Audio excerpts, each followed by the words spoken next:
नमस्कार साथियों, जय हिंद जय भारत। साथियों, मध्य प्रदेश और पूरे देश के अंदर आज के समय में जो माहौल है वो ये है कि बेरोजगारों की किसी को कुछ नहीं पड़ी है। अगर आप बेरोजगारी पर प्रश्न करोगे तो आपको ऐसे ऐसे तर्क दिए जाते हैं जिसको कहना और दिखाना भी मुझे ऐसा लगता है कि उचित नहीं लगता। या तो हो सकता है कि सत्ता के नशे के चूर में बैठे हुए लोकतंत्र में जो लोग बैठे हैं उनका यह मानना होगा कि हम जो भी कहेंगे वो सब सर्वथा सत्य माना जाएगा। तो दोस्तों, आज हम कुछ ऐसे ही लोगों के बयानों को देखेंगे जिन लोगों ने इस देश के अंदर बेरोजगारों को किस तरीके से छला है और किस तरीके के छल किया है। यहाँ पर हाल ही में एक बहुत ही बयान एक चर्चा का विषय बना है। वो चर्चा का विषय क्या है वो आप देखते हैं। ये आदरणीय महोदय जी विधायक है, कहां से? गुना से विधायक, हमारे मध्य प्रदेश के ही पन्नालाल साकी जी बीजेपी के विधायक हैं। आप इनका तर्क देखो, इनका कहना क्या है कि पंचर बनाना बड़े सम्मान की बात है, बड़े बड़े सम्मानित लोग पंचर बनवाने जाते हैं। पर बड़े बड़े सम्मानित लोग जब पंचर बनवाने जाते हैं तो इनको ये बोलते शर्म आ रही है कि आप भी सम्मानित लोग बने, आप पंचर बनवाने जाइए। पर ये इनका तर्क अलग है। ये खुद तो विधायक बन गए, अब विधायक बनने के बाद ये ज्ञान बांट रहे कि तुम पंचर बनाओ, हम वहां पे सम्मानित लोग आते हैं। और कहो क्या कहा, कॉलेज की डिग्री से कुछ होने वाला नहीं है, मोटरसाइकिल की पंचर की दुकान खोल लेना, जिससे कम से कम क्या होगा भाई साहब आपके लिए, जिससे कम से कम अपना जीवन यापन चला रहे। मतलब अगर आपको आपका जीवन यापन चलाना है तो क्या करना पड़ेगा, आपको पंचर की दुकान खोलना पड़ेगा। पर नेताजी से हमारा एक प्रश्न है, कभी नेताजी आपसे मिले तो आप भी पूछेगा कि क्या आपके जो बेटे हैं, बेटी है, पोते हैं, पोती है, उनके लिए आपने पंचर की दुकान खोली या नहीं खोली? या फिर जो विधायक गिरी से जो आप मलाई खा रहे हैं उस मलाई के दम पे चल रही है क्या आप लोगों का जीवन यापन? तो दोस्तों, यहां पर बहुत सारे प्रश्न ऐसे हैं जो उठते हैं। पर विधायक जी ने इतना गंदा समझ रखा है मध्य प्रदेश के युवाओं को कि जो भी मन में आएगा बोल देगा। अब ये लोग कभी ये काम नहीं करेंगे कि यार चलो हम भर्ती दे देते हैं तो बच्चा पढ़ेगा लिखेगा तो कुछ नौकरी लगेगा।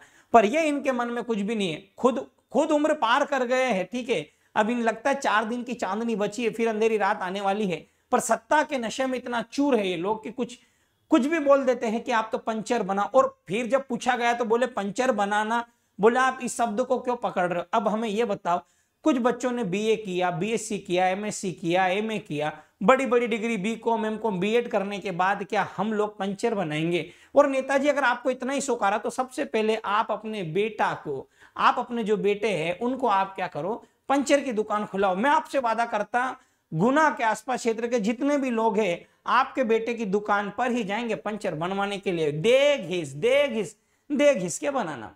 और वैसे ही एक और नेता ने बहुत शानदार बयान दिया। आप बयानों को देखिए क्या कहा है उन्होंने। ये बीजेपी सांसद बोले हैं देश में नहीं है बेरोजगारी। इनको क्या कहां बेरोजगारी नजर नहीं आती भाई? देखो, ये है हमारे गुजरात के सांसद महोदय, इन्होंने क्या कहा कि न काम वाली मिलती है और न चपरासी, कहीं नहीं है बेरोजगारी। बीजेपी सांसद मोकरिया बोले देश में मौके ही मौके हैं। गुजरात बीजेपी नेता और राज्यसभा के सदस्य राम भाई मोकरिया ने बेरोजगारी को लेकर दावा किया है कि देश और किसी भी राज्य में बेरोजगारी नहीं है। पहली बार राज्यसभा के लिए चुने गए मोकरिया ने यह बयान प्रधानमंत्री मोदी के रोजगार मेले के बाद मीडिया को दिया। मोकरिया के इस बयान पर विवाद भी हो रहा है। गुजरात कांग्रेस ने मोकरिया का नाम लिए बगैर पलटवार किया है। अब बात यह समझ में है, नेताजी को भाई साहब चपरासी चाहिए और काम करने वाली बाई चाहिए, पर इन्हें यह नहीं पता है कि पढ़ा लिखा युवा कितना परेशान हो रहा है। चलो ठीक है, मान लेता हूं कि गुजरात में विकास चरम सीमा पर है, तो फिर ये क्या है? आपको एक बात पता होगी, एक कंपनी ने 5 पोस्ट निकाली थी गुजरात के भरूच में। तो ये थर्मेक्स कंपनी का नया प्लांट बन रहा है। इसके लिए अंकलेश्वर के एक होटल में इंटरव्यू था। 5 वैकेंसी के लिए 1200 से ज्यादा लोगों के आने से अफरा तफरी मच गई। भीड़ से होटल की रेलिंग टूट गई और कई युवक कुछ फीट की ऊंचाई से गिर गए। कांग्रेस पार्टी ने इस घटना का वीडियो शेयर कर गुजरात सरकार पर निशाना साधा है। आप अगर ये वीडियो देखोगे तो इस वीडियो में आप देख सकते हो बच्चे कितने परेशान हो रहे हैं। आप देख सकते हो वहां पर 5 पोस्ट के इंटरव्यू के लिए 1200 लोग चले गए। ये कहां की बात है? गुजरात की। पर नहीं, अभी भी सांसद महोदय मुकर बन के बस आराम से कुंभकर्ण की नींद में सोए हैं। यही होता है जब सत्ता अगर आपको मिल जाती है। बच्चे वहां से गिर रहे हैं, आप देख सकते हो उदाहरण। और ये चीजें हैं। एक और चीज आप देखो, अब यहां पर एक और व्यक्ति ने जो बात कही है उस बात को भी हमें समझना चाहिए कि क्या बात कही है। चलो हम देखते हैं आगे।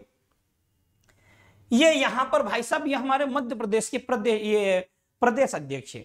इनका यह कहना है कि इन्होंने 7 साल में 6 लाख लोगों को रोजगार दिया, बल्कि इनकी सरकार ही 3.5 साल तक रही है। तो मतलब यहां पर बत्ती देने की जो सीमाएं होती वो चरम होती है, मध्य प्रदेश के है। तो इन्होंने बोला कि हमने 7 साल में 6 लाख रोजगार दिए। अब समझ में ये नहीं आ रहा कि ये बयान कब दिया था। मुझे लग रहा है ये बयान भयंकर अंधेरा हो गया होगा, रात हो गई, रात के समय में दिया गया बयान है भाई साहब। और उस समय व्यक्ति को होश हवास नहीं रहता। आप समझ रहे होंगे क्यों नहीं रहता मेरा कहने का तात्पर्य, क्योंकि भाई आप देखो 2020 में 2018 में कांग्रेस की सरकार बनी थी और 20 मार्च 2020 को वहां पर कांग्रेस की सरकार गिरी थी। अब समझ में ये नहीं आ रहा है इन्होंने 3.5 साल को 7 साल कैसे बोल दिया। और ये जो नौकरी दी किन विभागों में दी है अभी तक हमारे मंत्री महोदय और वर्तमान में सांसद ये कभी क्लियर नहीं कर पाएंगे। बस आना है और बेरोजगारी पर कुछ ना कुछ बोल के जाना है। और ये केवल प्रदेश अध्यक्ष के हाल नहीं है, ये हमारे राष्ट्रीय अध्यक्ष के भी हाल है। अगर आप देखोगे यहां पर तो हमारे राष्ट्रीय अध्यक्ष ने भी बयान दिया है, बेरोजगारी महंगाई की बात करने वाले सब पढ़े लिखे अनपढ़ है। मतलब आपने अगर इनसे बेरोजगारी के ऊपर बात की तो ये बोलेंगे कि आप पढ़े लिखे अनपढ़ हो, आप में अक्ल नहीं है, आप बिना बुद्धि के पैदा हुए। तो हमारा ये कहना है महोदय जी, आप लोगों ने आपके बच्चा लोगों को तो सेट कर दिया है, आपने अपने परिवार लोगों को सेट कर दिया है। अब हम जैसे लोग जो बेरोजगार है वो अगर आपसे कोई प्रश्न पूछता आपको बुरा क्यों लगता है? आप महंगाई के ऊपर बात करना नहीं चाहते हो, बेरोजगारी के ऊपर बात करना नहीं चाहते हो, आप नीट में फर्जीवाड़ा हो उसके ऊपर बात नहीं करना चाहते हो, मध्य प्रदेश में पटवारी फर्जीवाड़ा हो उसके ऊपर आप बात करना नहीं चाहते हो। आपके अंदर इतना साहस नहीं है कि आप पटवारी फर्जीवाड़े की रिपोर्ट सार्वजनिक करवा दो। इससे यह पता चलता है कि आप कहीं ना कहीं बौखलाहट में हो, और इतनी बौखलाहट माननीय नेताजी आपके लिए सही नहीं होती है। आपको पूरे देश की बागडोर हाथ में है, आप पूरे देश के अध्यक्ष हो, यहाँ पर राष्ट्रीय अध्यक्ष हो, राष्ट्रीय अध्यक्ष को ऐसी भाषा शोभा नहीं देती है। इनका कहना है कि मैंने राज्यसभा से भी बयान दिया था, बोले पढ़े लिखे अनपढ़। हाँ माना राहुल गांधी पढ़ा लिखा अनपढ़ है, बल्कि बेरोजगारी पर बात करना ये कहाँ की अनपढ़ता हो गई है, रोजगार के ऊपर बात करना कहाँ की अनपढ़ता हो गई है। पर हमारे नेताजी तो नहीं कि आपने अगर बोला मतलब आप पढ़े लिखे अनपढ़ हो। ये ऐसा इसलिए कर पाते हैं क्योंकि इनके एक सरदार है, और सरदार जी का क्या बयान है, इनके सरदार का ये कहना आप लोग पकोड़ा तलो। तो बस अब इन लोगों ने मतलब निकाल लिया, पकोड़ा तलो, पंचर बनाओ। इन लोगों को बस यही चल रहा है, चाय बनाओ, चाय की नाली से जो गैस, जो नाली में जो गंदा पानी बहता है वहां पे छेद करके आप गैस का पाइप लगा दो, वहां से आप पाइप के माध्यम से क्या करो, चाय बनाओ। तो क्या है, सरदार ने ही ऐसा एक षड्यंत्र रचा है जिसके अंदर चेले चपाटी तो आना ही है, और उनके ही नक्शे कदम पर ये हमारे इनके जो चेले लोग हैं वो चल रहे हैं और इस तरीके के बयान दे रहे हैं।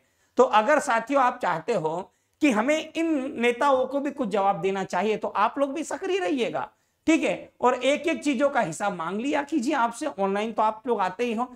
और इनके जो बयान है उन बयानों पर आप कितने सहमत हो ये प्रतिक्रिया आप कमेंट बॉक्स में जरूर देना। अगर वीडियो अच्छा लगा हो तो वीडियो को शेयर करना, और यहाँ पर पंचर बनाने वाले जो हमारे विधायक महोदय उन्हें भी आप जरूर जवाब देने का प्रयास कीजिएगा। तो धन्यवाद, जय हिंद, जय भारत, इंकलाब जिंदाबाद, भारत माता की जय। साथियों।